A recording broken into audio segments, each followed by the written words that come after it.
बिस्मिल्लाहिर्रहमानिर्रहीम। आज हम बात करेंगे 12 चैप्टर का थ्योरी नंबर 1 के बारे में। उसकी स्टेटमेंट कुछ यूँ है।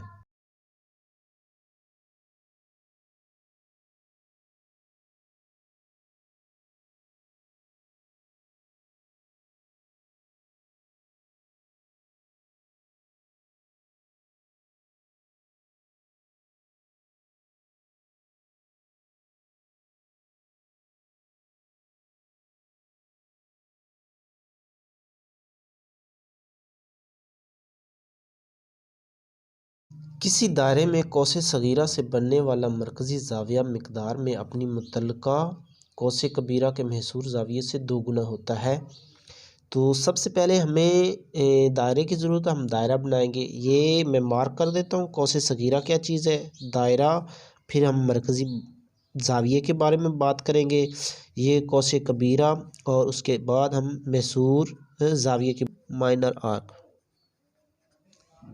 सेंट्रल एंगल इसको बोलते हैं जी, मेजर आर्क और सबटेंडेड एंगल। सबसे पहले हम दायरा बनाएंगे। किसी भी प्रॉब्लम को समझने के लिए हमें स्टेटमेंट पे गौर करना पड़ेगा। स्टेटमेंट अगर आपको अच्छी तरह समझ आ जाएगी तो आप प्रॉब्लम को सॉल्व कर लेंगे। तो सबसे पहले हमें दायरे की ज़रूरत पड़ती है। हमने दायरा बना लिया। दायरे का एक सेंटर होता है जिसको आप ओरिजिन बोलते हैं, ओ से इसको ज़ाहिर करते हैं। कौसे सगीरा क्या है जी, इससे बनने वाला मरकज़ी ज़ाविया। आर्क से बनने वाला मरकज़ी ज़ाविया, मरकज़ से जो ज़ाविया इस बनेगा दो रेडियस के दरमियान, ये इस तरह, इसको इससे ऐसे, और ये जी, ये जो एंगल बनेगा इसको आप मरकज़ी ज़ाविया बोलेंगे। कहता है जी ये मरकज़ी जो ज़ाविया है ये मिक़दार में अपनी मुतल्लका कौसे कबीरा, मुतल्लका ये जो है ये कौसे कबीरा है, बाकी जो सर्कल बन जाएगा वो कौसे कबीरा है। इसके महसूर ज़ाविया, अब महसूर ज़ाविया क्या होता है जी, किसी सर्कल की मुहीत पे ऐसा पॉइंट जहाँ पे दो वतर मिले या क्रॉस करें, उससे बनने वाला ज़ाविया महसूर ज़ाविया कहलाता है। फॉर एग्जाम्पल ये कोई ऐसा पॉइंट है जहाँ पे एक वतर ये मिल रहा है और एक वतर आपका ये मिल रहा है। ये दो वतर इस पॉइंट पे क्रॉस करते तो ये इनका मुश्तरक पॉइंट है। इस पॉइंट पे बनने वाला जो ये ज़ाविया है ये महसूर ज़ाविया कहलाएगा और इस पॉइंट को मैं बी का नाम दूंगा। ये हमारी थ्योरम के हिसाब से फिगर बन गई। इसके बाद आपने क्या करना है, किसी भी थ्योरम को प्रूफ करने के लिए उसके 4 स्टेप्स होते हैं। किसी भी थ्योरम को प्रूफ करने के लिए उसके 4 स्टेप्स होते हैं। एक होता है जी गिवन स्टेटमेंट होती है जी, आप गिवन लिखते हैं जिसको आप मालूम लिखेंगे। अरे में जो कॉस है जी ये ए सी कौसे सगीरा है, जबकि इस जग का जो एंगल है ए ओ सी, ये आपका एंगल इसका मरकज़ी ज़ाविया कहलाएगा, सेंट्रल एंगल। और जो कौसे कबीरा है इसका जो महसूर ज़ाविया है वो एंगल ए बी सी कहलाएगा। तो ये आपको तो गिवन दिया गया।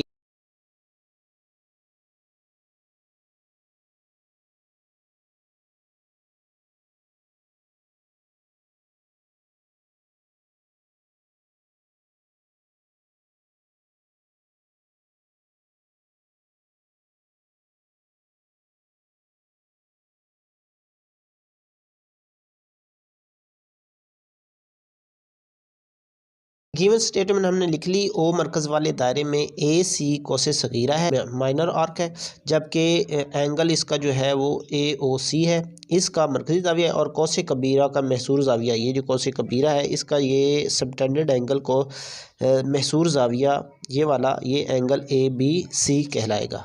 उसके बाद दूसरा इसका जो पॉइंट होता है वो आपको आपने प्रूफ करना होता है, जिसको आप मतलूब बोलते हैं टू प्रूफ। ये आपको चाहिए तो आपको क्या कहता है, अब इस गिवन स्टेटमेंट में देखें, कहता है कि कौसे सगीरा से बनने वाला मरकज़ी ज़ाविया मिक़दार में मुतल्लका कौसे कबीरा के महसूर ज़ाविये से 2 गुना होता है। मतलब ये जो ज़ाविया बन रहा है ये स्टैंडर्ड एंगल से बड़ा होता है। कितना बड़ा होता है जी, 2 गुना होता है, डबल होता है। तो इसको आप ये आपने प्रूफ करना है। तो इसको आप इस तरह लिखेंगे, measurement angle A O C equal to, ये डबल है जी किससे, measurement angle A B C से, measurement angle A B C, ये आपको मतलूब है। उसके बाद इसका जो तीसरा अमल होता है, तीसरा इसका जो पॉइंट होता है वो इसका अमल होता है, अमल जिसको आप कंस्ट्रक्शन भी बोलते हैं, कंस्ट्रक्शन। ये क्या चीज़ होती है जी? प्रूफ करने के लिए आपको कुछ अजाफी अमल करना पड़ेगा। वो हम अमल क्या करते हैं जी? क्या करना है जी? आपने बी पॉइंट को ओ से इस तरह मिलाएं कि ये दायरे के किसी ऐसे पॉइंट पे मिले जिसको आप टच कर ले, तो इस पॉइंट का हम नाम डी दे देते हैं। तो अब ये जो एंगल था मरकज़ी, ये भी दो हिस्सों में तकसीम हो गया है, और ये जो सबटेंडेंट एंगल था ये भी दो हिस्सों में तकसीम हो गया। तो इनके हम नाम लिख लेते हैं, इनके हम नाम लिख लेते हैं। इसको मैं एंगल 1 का नाम देता हूँ, इसको 2 का नाम देता हूँ, इसको 3 का नाम देता हूँ, इसको 4 का नाम देता हूँ, इसको 5 का नाम देता हूँ और इसको 6 का नाम देता हूँ। ये हमने अमल किया जी।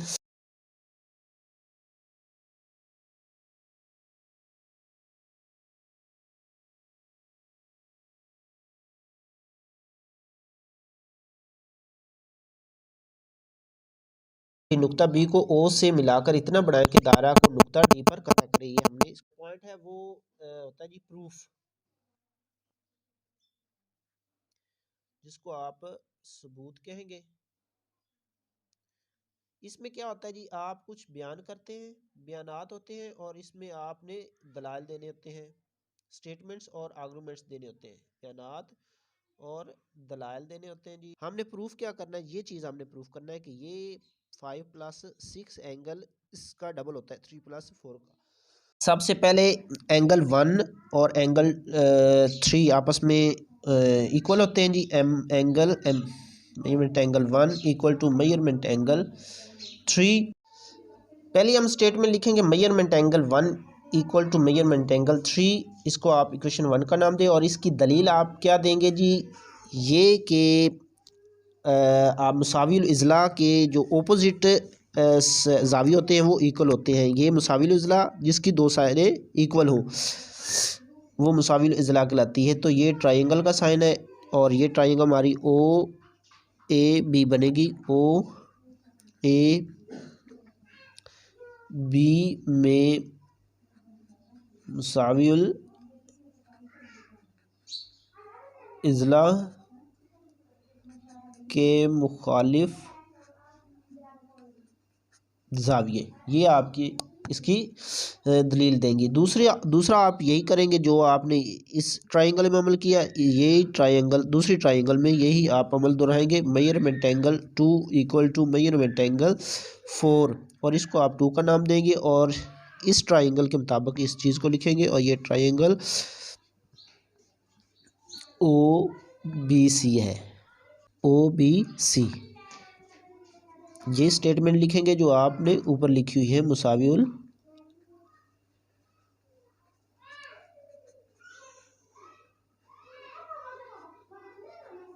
ये ट्राइंगल है, इसका जो एक्सटर्नल एंगल है वो 5 है, और इसके इंटरनल एंगल्स 1 और 3 है। तो इसमें क्या होता है जी? जो एक्सटर्नल एंगल होता है वो इंटरनल एंगल यानी कि अंदरूनी ज़ाविया 1 और 3 के सम के बराबर होता है, मजमुआ के बराबर होता है। तो इसको आप इस तरह लिखेंगे जी।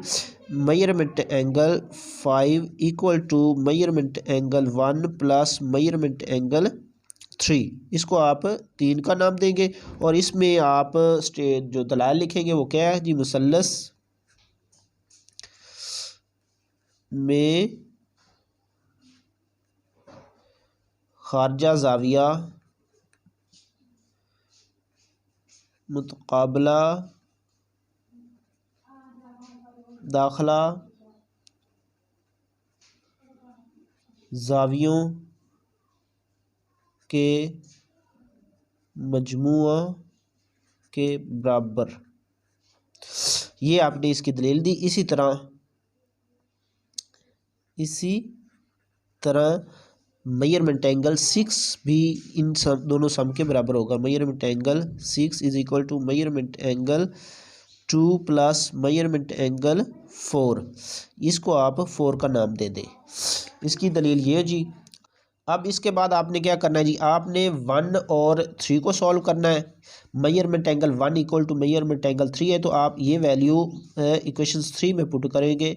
तो ये measurement angle 5 equal to measurement angle 1 की जगह पे ये लिखेंगे measurement angle 3 plus measurement angle 3 equal to, तो ये प्लस हो जाएगा 2 मेजरमेंट एंगल 3 हो जाएगा। इसको आप 5 का नाम देंगे जी, और इसकी दलील में आप लिखेंगे कि जी 1 और 3 की मदद से या रूट से। इसी तरह आप 6 में भी यही अमल करेंगे। Measurement angle 6 equal to measurement angle 2 की जगह पे मेजरमेंट एंगल 4 लिखेंगे, यहाँ से वैल्यू लेंगे measurement angle 4 plus measurement angle 4, और ये 2 मेजरमेंट एंगल 4 हो जाएगा।